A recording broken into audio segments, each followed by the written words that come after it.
All right, beautiful people, astrologically speaking, this week is major if you choose to walk through these doors, of course, because on December 10th, Neptune stations direct at 29 degrees of Pisces. We're not talking about early Pisces here, not somewhere in the middle. This is the final degree of the final sign. This is the edge of the zodiac wheel. And then on January 26th of 2026, which is right around the corner, Neptune crosses into Aries and starts a brand new chapter that none of us have lived through in this lifetime, okay? So we are not getting ready for that. We are standing in it right here, right now. And I really want you to think about that feeling when you are half awake, half dreaming. You know the dream is ending. You know you're about to open your eyes. And there is this sort of like weird ache where you are trying to hold on and let go at the same time. That is the collective energy we are in. Neptune has been in Pisces since 2011. It's been dissolving boundaries, saturating everything in feeling, confusing the hell out of our senses of reality, and inviting us deeper into a spiritual life at the same exact time. And now it is sitting on the last possible degree, like, so did you get the assignment here? And I have been tracking this transit since it began, and it has been all up in my life from day one, really. For me, it started as this almost violent spiritual hunger. I remember those years of like grabbing every single book, every teacher, every ceremony, every system, tarot, astrology, plant medicine, all of it. And on paper, it looked very like spiritually devoted energy. But in my body, it felt like I was drowning in everyone else's version of God, but my own. And I was praying and scrolling and binging content and pulling cards at 3 in the morning, trying to make sense of the feelings that I did not have language for yet. I did not know it back then, but that was very much Neptune and Pisces, the fog, this longing, the grief that no one could quite name.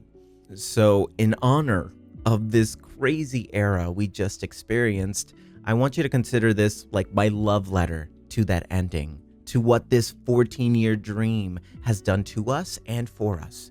And it is also a warning in the best way, because Neptune in Aries is coming in hot, baby. This is mystic warrior energy that is like, okay, now what are you willing to fight for? And today we are going to honor what has dissolved, name what actually changed, and start preparing our bodies and souls for the fire we are about to walk into. So let me paint the picture of these last 14 years so you can locate yourself in it. Neptune entered Pisces around 2011. So think about everything that has happened since then. This was initiation. And one of the loudest themes was that truth and lies started blending in ways we had never seen before. Post-truth became a phrase people actually used with a straight face. Conspiracy theories went from fringe message boards to now your aunt's Facebook page. Like these algorithmic rabbit holes created whole separate realities, and trying to argue facts sometimes felt useless because people were literally living inside of different worlds in their heads. And at the same time, identity itself loosened. Gender got more fluid in public conversation. People started experimenting with pronouns, expressions, labels, and the rejection of labels. The internet literally made it possible to reinvent yourself daily. Who you are offline, who you are online, your avatar, your brand, your higher self, your trauma self, your main account, your burner account. Neptune and Pisces said, sure, all of that can be you. The line between watching life and living life also got very thin. Screen time soared. We started recording everything. Sometimes I felt like we were watching ourselves have an experience instead of just having it. And was that always bad? No. It brought visibility, connection, and creativity, but it also created that weird simulation feeling where reality itself could feel like a Snapchat filter. And that is Piscean territory, okay? Dissolving the edges. No sharp lines around where everything ends and where you begin. And then came the heavy part, because COVID, we all have a COVID story. COVID was a collective underworld journey where we saw lockdowns, isolation, loss on a scale our nervous systems are not wired to process, collective grief hanging in the air with no real funeral, all right? So many of us met our own anxiety, our own avoidance, our own addictions in those quiet, quarantined rooms. And at the same time, the opioid crisis escalated. Escapism turned lethal, literally. Whole communities drowning in substances that were originally marketed as medicine. And that is textbook shadow Neptune and Pisces energy. Numb the pain at all costs, even if it takes you out. And in the spiritual world, we saw a whole other story happening. We saw compassion fatigue, healers burning out, people collapsing into spiritual bypass using love and light bombing to avoid accountability, to avoid feeling the mess of the world. All of this visionary language got wrapped around denial and harm. And I want to be honest about my place in the mix of all of this as well, because there were points in these years where I felt genuinely tapped out. I was facilitating readings, holding space, listening to other people's grief every single day while swimming in my own. There were moments I caught myself going on autopilot in my work, saying the words that sounded good while my body was begging me to log off, to disconnect, to reconnect. That is one of Neptune's shadow signatures, the wave of it all, but also the awakenings that come from it. Neptune in Pisces could very much be one long dark night of the soul. And still, alongside all of those dark nights, we saw massive awakenings. Black Lives Matter uprisings. We're talking about millions of people in the streets naming what has always been true about racism and policing. Me Too movements exposing abuse in industries that had been protected for generations. The youth led climate strikes calling out governments and corporations and saying, we're not going to pretend this is fine anymore. And art shifted too. Music got more vulnerable, more dreamy, more dissociated sometimes. The aesthetics of the era looked like floating through a bedroom at 2 a.m. with your headphones on, feeling both broken and sacred and lonely and connected all at the same time. We learned how to feel together. We watched live streams of protests. We grieved with strangers. We cried over headlines. We started creating language around mental health that did not exist in the same way before. So that is Neptune and Pisces. Waves of dissolution and waves of awakening hitting the same coastline. And sometimes in the same body, sometimes in the same day. And now Neptune is at 29 degrees of Pisces. This is the final degree, the crisis degree, the last wave of a long tide. And I like to think of 29 degrees as the, oh shit, it's time to integrate degree.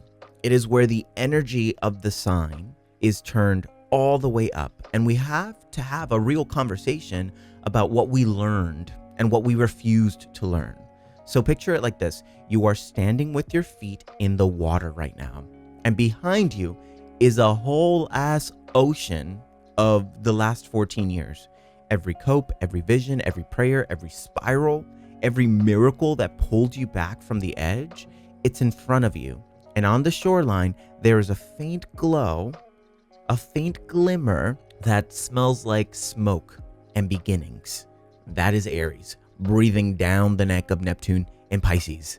And between now and January 26th is an integration window. It is a closing ritual, whether you participate consciously or not. It is a closing ritual for this last chapter until Neptune in Aries. So I want to invite you to actually do this with me for a second. And if you can, pause what you're doing, unless you're driving, of course. If you're doing something that fully needs your attention, don't worry about it. Come back to this later. But if you need to, pause this for now and come back when you have a quiet minute and ask yourself gently, what illusion am I still gripping onto that I know is done?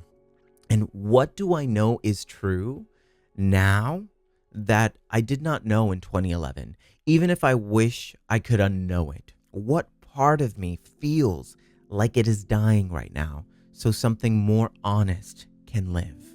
Okay? And you can journal about these later if you want. The point is, the astrology that we're all experiencing right now, it is alive in our bodies, in our relationships, in our choices, and it's up to you to understand how this is showing up contextually in your life.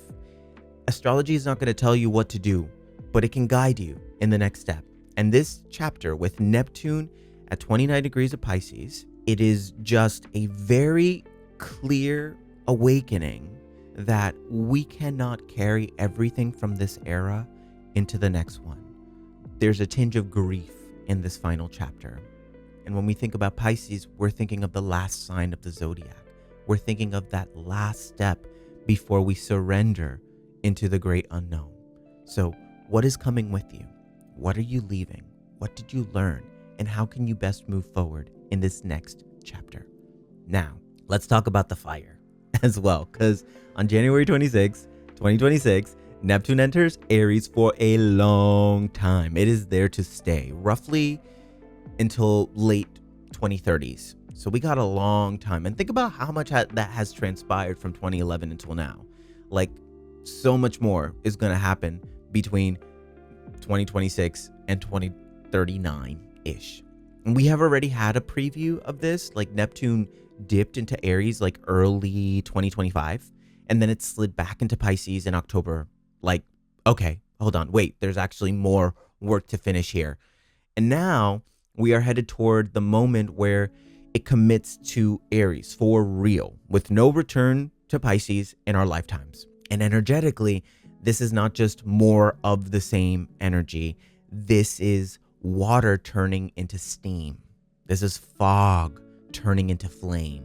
Where Pisces spread our attention across the collective ocean, Aries is concerned with the spark inside your own chest. Where Pisces softened boundaries, Aries needs you to know where you stand. Where Pisces floated, Aries stands up and moves.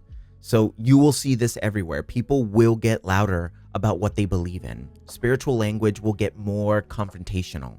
Identity and faith and activism will intertwine in new ways. And there will be more people saying, my spiritual life is not separate from my politics, my work, from how I show up when things get hard. And this is what folks are calling the mystic warrior archetype. And think about figures in history who had mystical experiences that led to concrete action. Moses hearing a call at the burning bush and going back to confront power. Abolitionists moved by conscience and conviction to risk their lives. I'm talking about ordinary people who hear something inside them and say, enough, and then actually do something with that voice. And we have a very literal historical mirror here, because the last time Neptune was in Aries was roughly 1861 to 1875.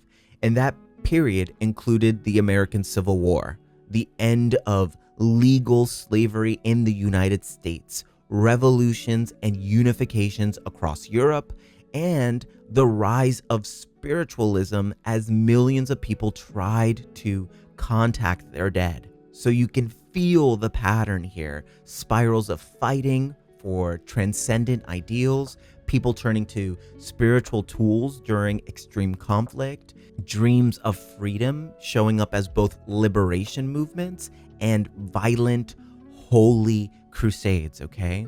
So what does that mean for us in plain language? It means that we're heading into an era where spirituality, ideology, and action are braided more tightly together. This can be medicine or poison, of course, depending on how you work with it.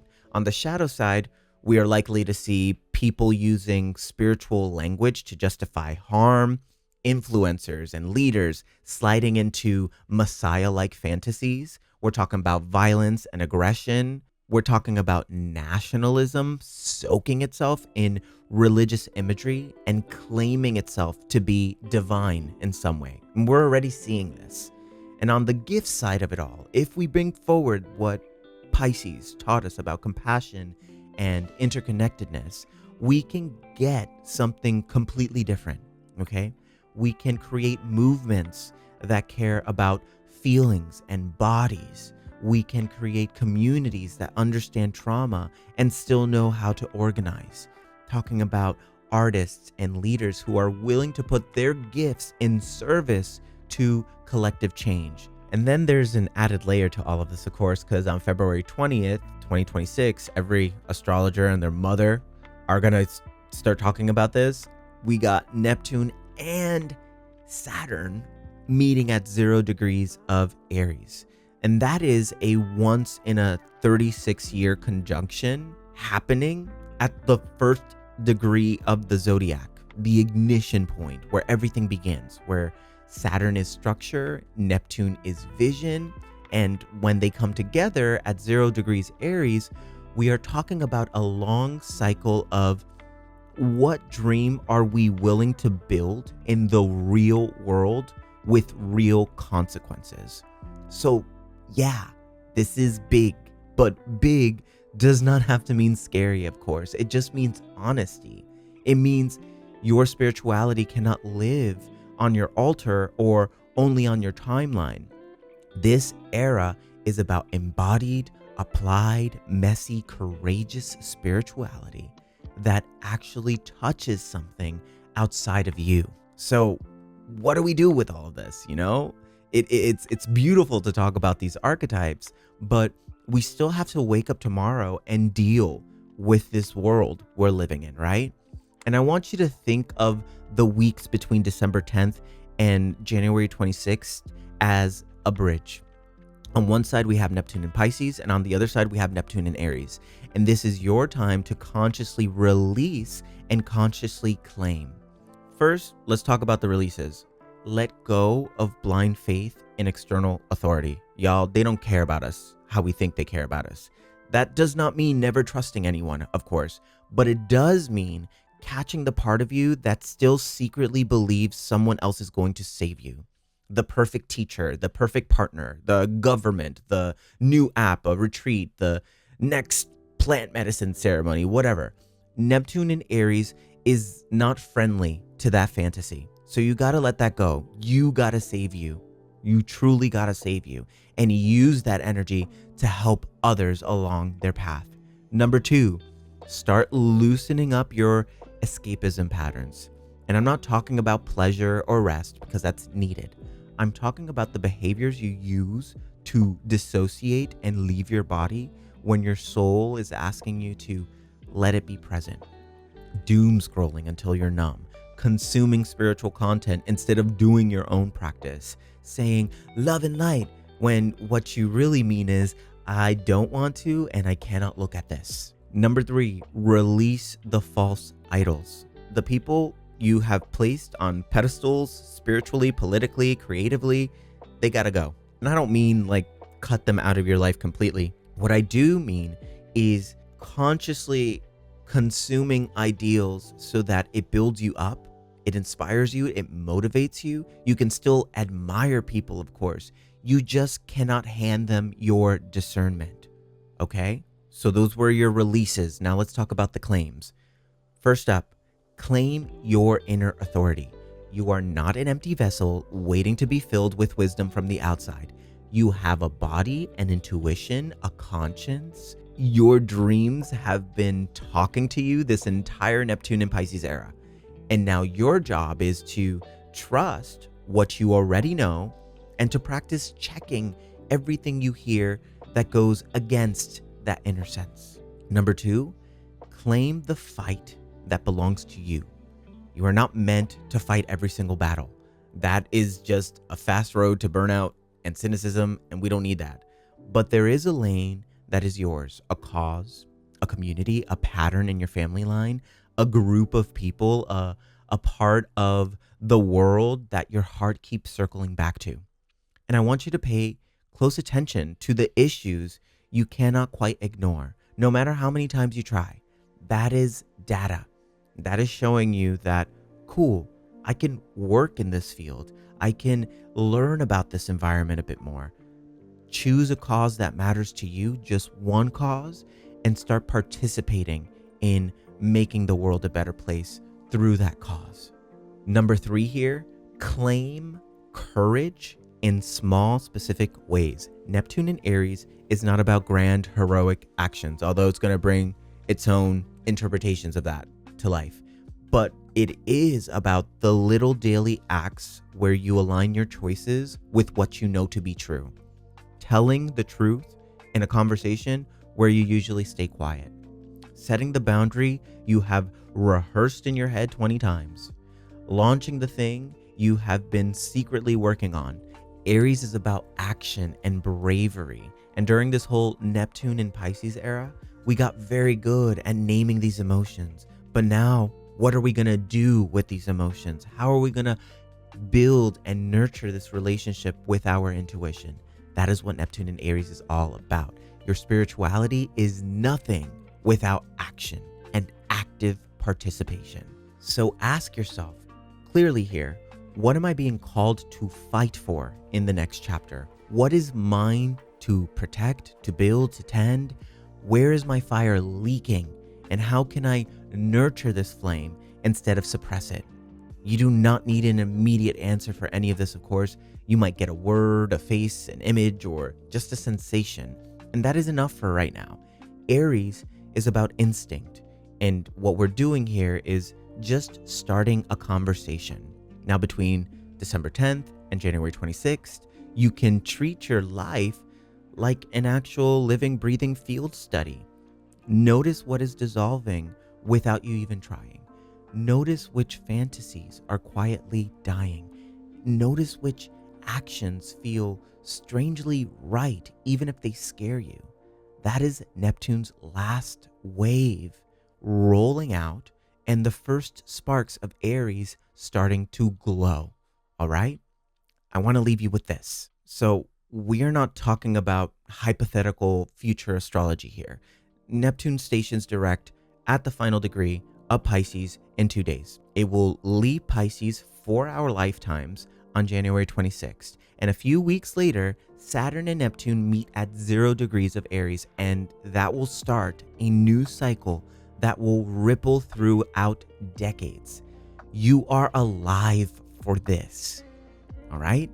Your soul chose to incarnate into a body that would be here for this exact pivot point. I do not know what Neptune and Aries and how that will show up in your life. I do not know. I do not know if it will show up more in your relationships. I can have an idea. I can speculate. But what I do know is that these last 14 years have stripped you in some way. You have already survived endings you did not think you could ever survive. You have already watched versions of yourself dissolve. You have already made contact with truths you cannot unknow. And what is left after that? What is left after that is the part of you that is still here. The part of you that kept listening even when you were tired. The part of you that kept loving even when you were hurt, who refuses to numb out. That is what you are taking into the fire. So here is the question I want to leave echoing in you. When Neptune enters Aries on January 26th, and Saturn meets Neptune at 0 degrees of Aries on February 20th, and a new vision begins to take shape in real time, the mystic warrior archetype waking up the entire collective, I want to leave you with this last question. What are you willing to fight for? Not in theory, not in fantasy, in your actual life, with your actual time and energy. Let that question sit in your chest for the next 7 weeks. Let it bother you a little even. Let it rearrange some priorities you have in your life. Let it truly show you where you have been hiding. Stay in your body, trust what you know, and remember, You are not here to just survive this era. You are here to be changed by it. So let it move through you. Let it change you. We did not come here to just be one thing. We came here to evolve. And comfort, baby, is the enemy of growth. If you love this conversation, I highly recommend you check out The Collective, my exclusive membership with courses, personalized readings, a private community, and so much more. It is a growing, evolving community. This is brand new, but for $11.99 a month, you get all of this value. And I would love to welcome you in that space. You can find all the details about The Collective on my app, available on iOS and Android, as well as the link located in the description. Love to have you there. I poured a lot of love and energy into this offering, and I'm excited to see where it grows, how it evolves, and I would love to have you be a part of it. Anyways, thank you so much for being here. Thank you for listening, and bye for now.